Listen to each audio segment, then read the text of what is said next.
Welcome my dear juniors friends. स्वागत है आपका आपकी फेवरेट चैनल बूदी ट्री में। दोस्तों ट्रांसफॉर्मेशन सीरीज में हमारा ये सेकंड चैप्टर है। आज हम सीखेंगे use of if unless and removal of too और जो टू का यूज के लिए लेकर जो चैप्टर है, आई have already said A video on this topic, आप उसको देख सकते हैं। तो सबसे पहले देखते हैं इफ़ और अनलेस का यूज़। तो जनरली फ्रेंड्स, स्टूडेंट्स को बहुत तकलीफ होती है कि इफ़ और अनलेस का यूज़ हम कहाँ करें, जबकि देखा जाए कि दोनों का जो यूज़ है इट इज़ वेरी इजी और दोनों में काफ़ी डिफरेंस है, इसलिए इसमें तकलीफ होनी नहीं चाहिए। और जब मैं आपको समझा रहा हूँ तो it is going to be very very easy. So what is if? तो इफ़ का मतलब हिंदी में होता है यदि तो, यानी उसमें कंडीशन दी जाती है कि यदि ऐसा होगा तो ऐसा होगा। इंग्लिश में उसके लिए है provided that, providing that, presuming that, supposing that. इसलिए हम इसको बोलते हैं adverb clause of condition. Adverb clause of condition भी इसको कहते हैं, क्योंकि हम इसमें कंडीशन, शर्त रखते हैं कि यदि ऐसा होगा तो वैसा होगा। इसमें दो सेंटेंस आते हैं। पहला सेंटेंस उसमें इफ़ आता है, दूसरा आता है जिसमें इफ़ नहीं आता है। ओके, और इफ़ का मतलब होता है यदि तो। ओके, अब अनलेस की बात करूं तो अनलेस मतलब होता है if not, if plus not. तो उसका उदाहरण मैं आपको बताऊं, ये सेंटेंस देखिए आप, you will feel cold unless you wear a warm jacket. यानी आपको ठंडी लगेगी यदि आप गर्म जैकेट नहीं पहनते। या मैंने पहले देखिए अनलेस का उपयोग किया है, यानी इफ़ नॉट, यदि नहीं पहनते हो तो if and unless conditional sentence है, मैंने आपको ऑलरेडी बताया। इसमें कंडीशन रखी जाती है, दोनों सेंटेंस में कंडीशन रखी जाती है, इसलिए इसको हम एडवर्ब क्लोज ऑफ कंडीशन भी कहते हैं। तो हम पहला टाइप देख रहे हैं इसमें दोस्तों।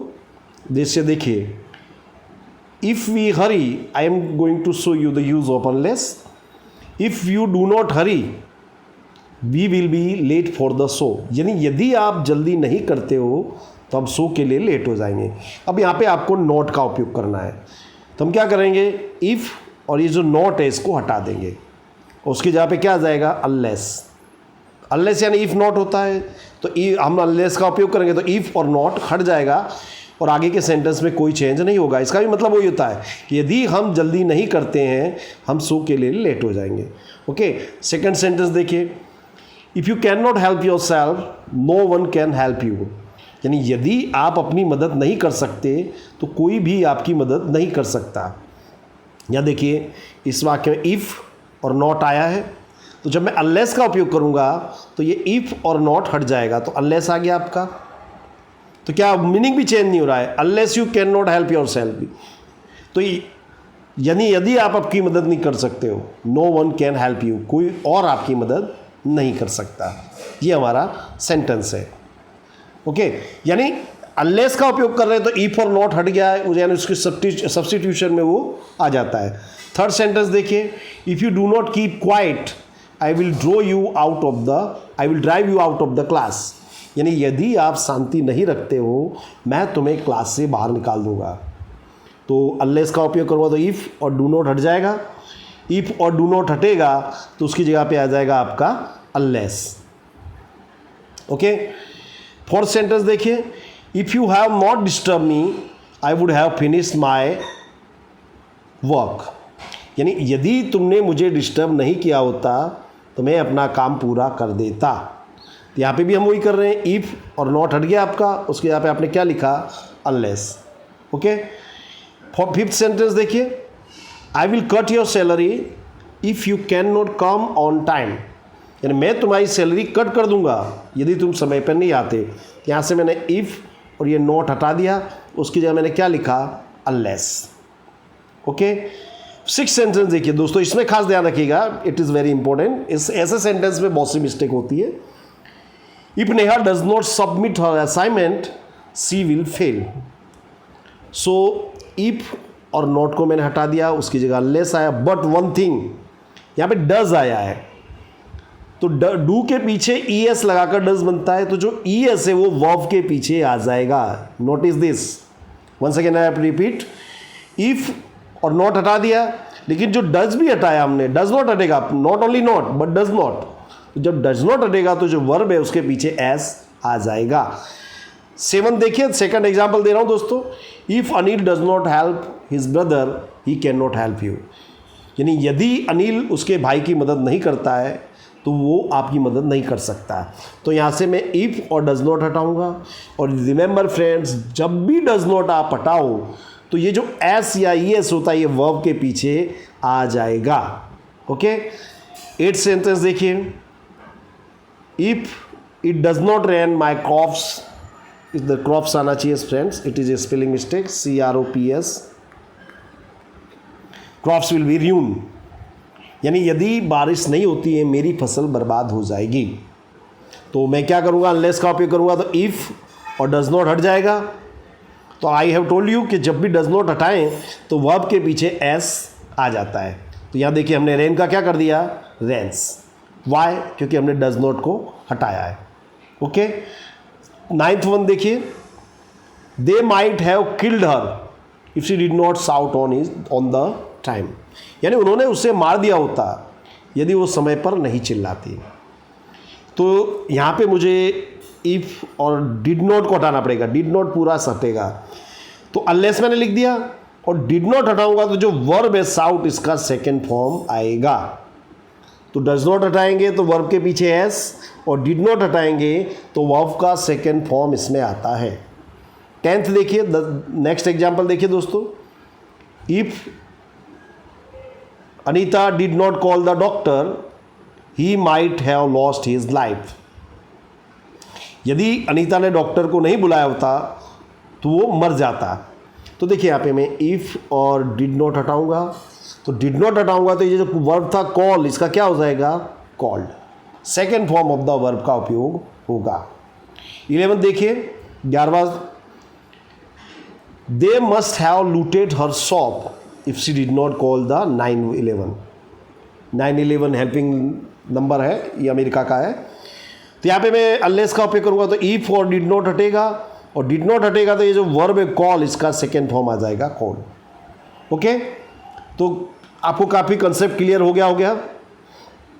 तो रूल्स दोस्तों मैंने आपको बता दिया कि इफ़ जो है ये कंडीशन दर्शाता है, और जब हम अनलेस का उपयोग करते हैं तो उसका मतलब हो जाता है इफ़ नॉट। तो यदि आप ये वाक्य में इफ़ और नॉट दिया है और आप अनलेस लिख रहे तो नो प्रॉब्लम, उसके सब्स्टिट्यूट का आपने उपयोग कर दिया है। खास बात आपको कब याद रखनी दोस्तों, कि do not, does not, did not सबको हटाना पड़ता है, लेकिन उपयोग क्या, फर्क क्या होता है कि जब आप डज नॉट हटाए तो वर्ब के पीछे एस अथवा एस कंपलसरी लगाना होता है। डज नॉट हटाए तो इस नियम को, इस रूल को राइट डाउन कर लीजिए आप लोग। और यदि हम डिड नॉट को हटाएं तो हमको second form of the verb, इसका उपयोग करना होता है। अब मैं दूसरा टाइप बता रहा हूं इफ का। देखिए, if I had permission from his parents he would have travel alone. इसका मतलब समझिए, यदि उसको उसके पेरेंट्स से परमिशन मिल जाती तो वो अकेला ट्रैवल कर सकता था। तो अनलेस का उपयोग करूंगा, तो मैं अनलेस लिखा मैंने। अब इससे पीछे वाले सेंटेंस में इफ़ और नॉट दोनों था, तो नॉट हटा देते थे, इफ़ और नॉट हम अनलेस लिखते थे। तो मैं आपको सबसे पहले फ्रेंड्स सजेस्ट करूंगा कि रूल्स के बदले आप इसका जो ट्रांसलेशन है वो दिमाग में रखिए। क्या मतलब है कि यदि उसके पेरेंट्स से उसको परमिशन मिलती, ही वुड ट्रैवल अलोन, यानी वो अकेले ट्रैवल कर सकता था। तो मैं बोलूँ अगर पेरेंट्स से परमिशन नहीं मिलती तो ट्रैवल नहीं कर सकता था। यानी ये सेंटेंस मैंने ये वाला पोर्शन नेगेटिव बनाया, तो ये वाला भी नेगेटिव बन जाएगा। तो क्या हो जाएगा, unless he had permission from his parents he would not, मैंने यहाँ पे नॉट ऐड किया है। वाई? इफ़, यहाँ पे ओनली इफ था, मैंने लिखा अनलेस, यानी यहाँ पे मैंने नॉट ऐड किया, तो यहाँ पे भी मुझको नॉट ऐड करना पड़ेगा। ओके, ये देखिए, if you walk slowly we will not reach on time. यानी यदि तुम धीमे धीमे चलते हो तो हम समय पर नहीं पहुंचेंगे। तो मैंने यहाँ पे अनलेस का उपयोग किया। अनलेस यानी मैंने नॉट बाहर से लिया है, तो यहाँ पे जो नोट है वो हट जाएगा। मतलब समझिए कि यदि आप धीरे धीरे चलोगे तो हम समय पर नहीं पहुँचेंगे। तो इसका अपोजिट मैं बोलूँ कि यदि आप धीरे धीरे नहीं चलते हो तो हम समय पे पहुंच जाएंगे। यानी ये वाक्य नेगेटिव हुआ तो ये वाक्य हो जाएगा पॉजिटिव। ओके, सेकंड देखिए, if you perform poorly they will not select you. यानी यदि आप खराब परफॉर्म करते हो तो वो लोग आपको सिलेक्ट नहीं करेंगे। तो यदि मैं कहूँ कि यदि आप खराब परफॉर्म नहीं करते हो तो वो लोग आपको सिलेक्ट करेंगे। यानी ये वाक्य अगर मैं नेगेटिव बना रहा हूँ तो ये नेगेटिव से हो जाएगा अफर्मेटिव या पॉजिटिव। तो क्या हो जाएगा, unless you perform poorly they will select you. यानी यदि आप पुअर परफॉर्म नहीं करते तो वो आपको सिलेक्ट कर लेंगे। I can help you if you trust me. मैं आपकी मदद कर सकता हूँ यदि आप मुझ पर विश्वास करो। तो अब मुझे अनलेस का उपयोग करना है, तो यहाँ पे करूँगा मैं अनलेस यू ट्रस्ट मी। तो क्या यहाँ पे क्या हो जाएगा, ये भी नेगेटिव हो जाएगा। यहाँ मैंने नॉट ऐड किया तो यहाँ पे भी नॉट ऐड करना पड़ेगा। अनलेस यानी नॉट ऐड किया मैंने, इफ और नॉट लिखा। तो आई can not help you unless you trust me. Okay, next, Rohit will be happy if he comes. Rohit खुश होगा यदि वह आती है।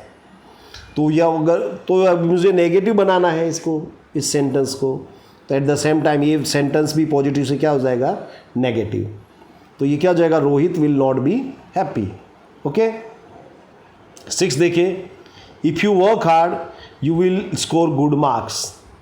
यानी यदि तुम मेहनत करते हो तुम अच्छे अंक प्राप्त करोगे।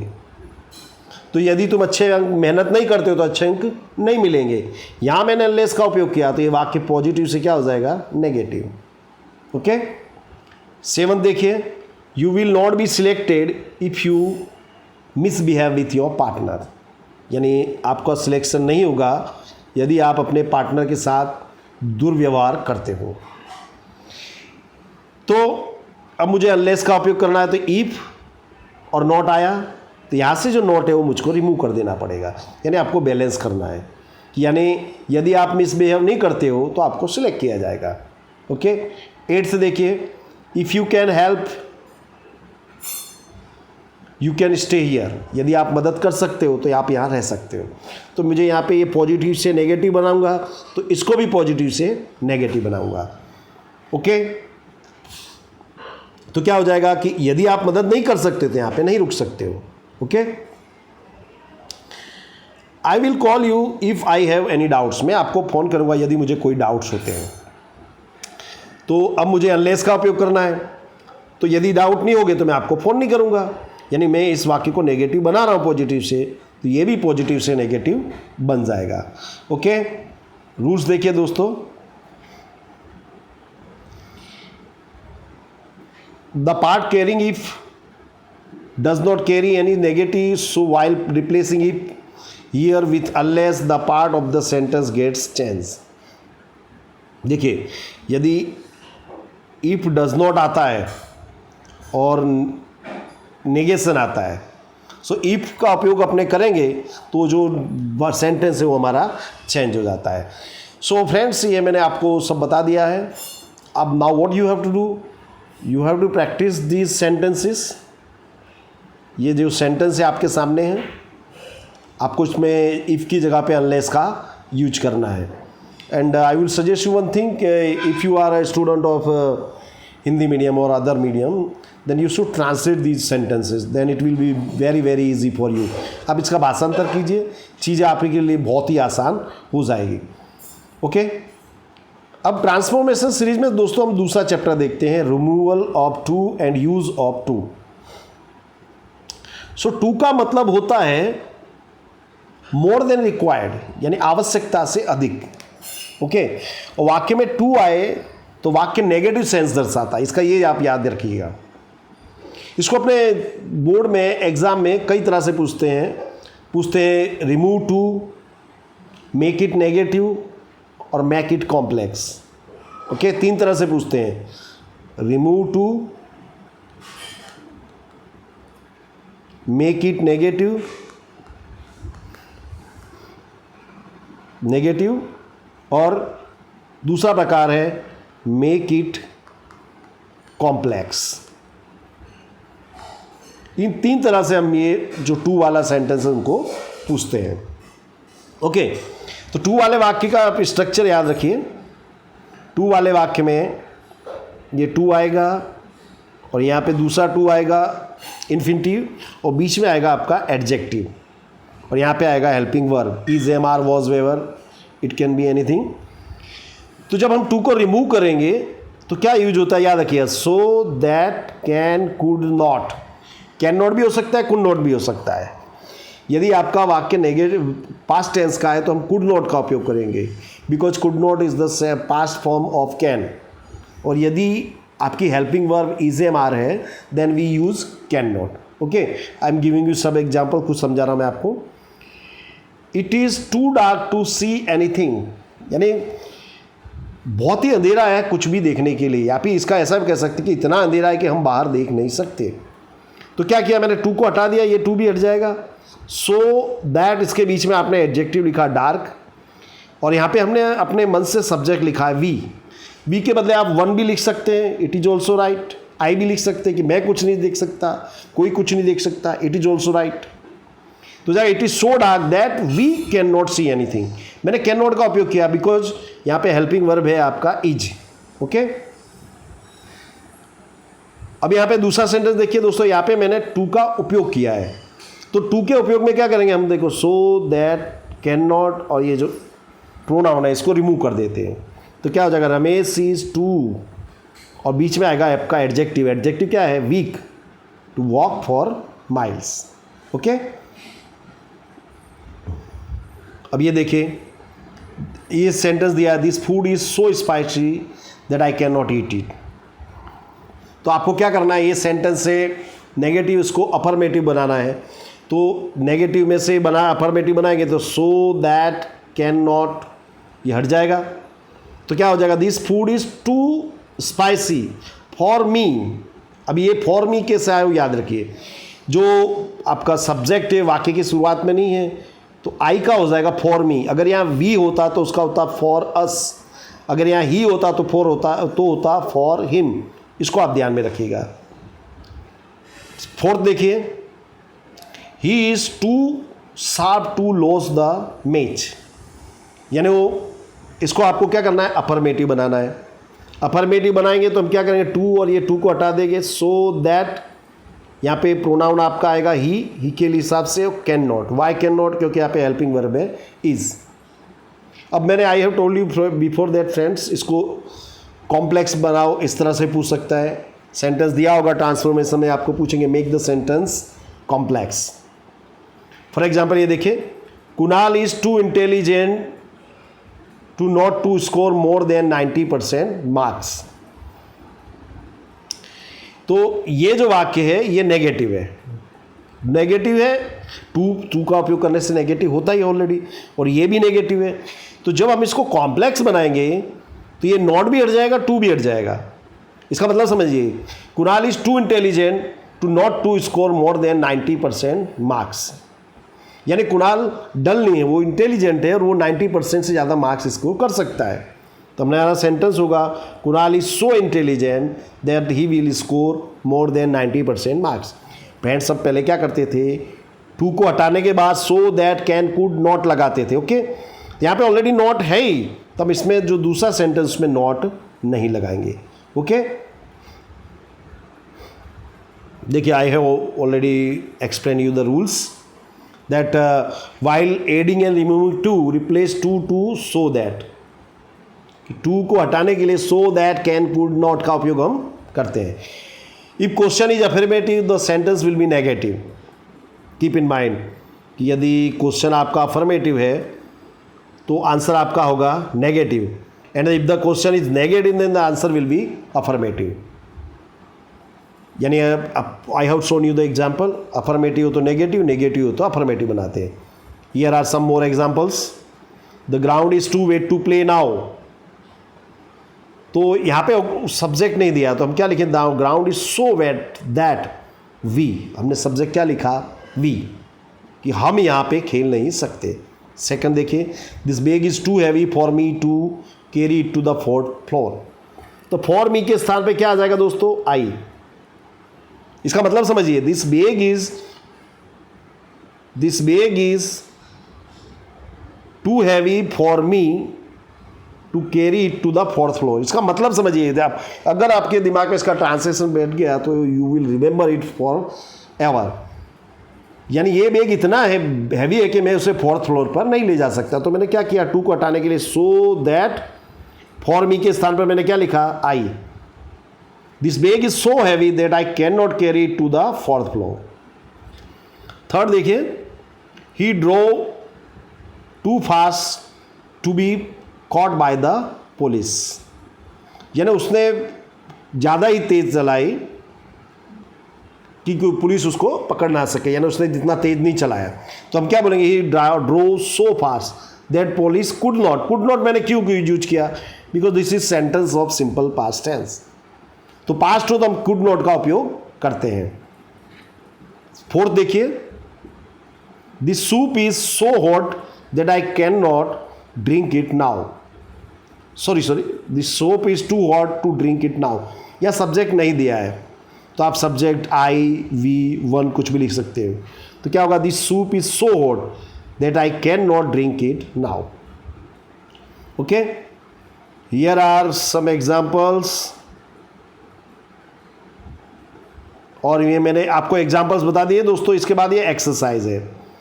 ये एक्सरसाइज करना आपके लिए ज़रूरी है। आप एक्सरसाइज कीजिए, and if you have any query then you can ask me in the comment box. Okay, I have given you lot of exercises.